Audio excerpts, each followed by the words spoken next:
டாக்டரும் அந்த கேன்சர் பேஷண்ட்டை பார்க்கறதுக்கு மறுபடியும் வராரு. அவங்க வீடியோ காலி பண்ணிட்டு சின்ன வீட்டுக்கு போகலான்னு எல்லாத்தையும் பேக் பண்ணிட்டு இருக்காங்க. அவங்க இல்லாத சமயத்தில் அந்த வைர நெக்லஸ் எடுத்து ஃபோட்டோ எடுத்துக்கிட்டு இருக்காரு.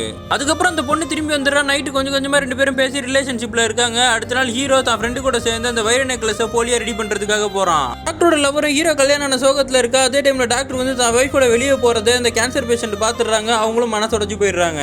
இவங்களுக்கும் கேன்சர் லாஸ்ட் ஸ்டேஜ் வந்துட்டு ஹாஸ்பிட்டலில் வச்சிருக்காங்க. டாக்டர் வந்து போலி நெக்லஸ் எடுத்துகிட்டு போய் மாற்றி வைக்கலான்னு போகும்போது இவங்க பார்த்துட்டு எனக்கு ரொம்ப வலிக்குது, ஊசி போடுங்கன்னு டாக்டர் எடுத்து வந்து ஊசியை போட்டுறாரு. இவங்க மயங்கி தூங்கினதுக்கு அப்புறம் போலி நெக்லஸ் எடுத்து வச்சுட்டு ஒரிஜினல் நெக்லஸ் எடுத்து வச்சுக்கிறாரு. இவங்க தூக்க தெரிஞ்சு டாக்டரை கூப்பிட்டு நீ கல்யாணம் ஆனவன்னு தெரியாம நான் அப்படி நடந்துகிட்டேன், என்ன மன்னிச்சிருங்கன்னு சாரி கேட்கறாங்க. உங்க ஒய்ஃபும் தனக்கு வாங்கிட்டு வந்து நினைச்ச நகையை போட்டு சுத்திட்டு இருக்காங்க. இவர் மனசு தாங்க முடியாம ஊர்க்காரங்க ரூம்ல போய் கடன் பிரச்சனையை சொல்லி அழுதுகிட்டு இருக்காரு. ஊர்க்காரங்களாம் சேர்ந்து இவரோட கடன்ல ஒரு பகுதியை அடைச்சு விட்டுறாங்க. இனிமே நீ தான் கட்டணும்னு சொன்னோன்னா இவரும் நன்றி சொல்லிட்டாங்க இருந்து வந்துடுறாரு. ஹீரோவும் ஒரிஜினல் நெக்லஸ் எடுத்துட்டு வந்து பேஷண்ட் கிட்டே கொடுத்துடலான்னு வரும்போது இவங்க ஹாஸ்பிட்டல் விட்டே போயிருப்பாங்க. கடைசி காலத்தை வேற எங்கேயா போய் பாத்துக்கலாம்னு சொல்லிட்டு கிளம்பி இருப்பாங்க. போறப்ப அவங்க என்ன பண்ணிருப்பாங்கன்னா அந்த நெக்லஸ் எடுத்து ஹீரோ கிட்ட கொடுத்துருங்கன்னு சொல்லிட்டு போயிருப்பாங்க.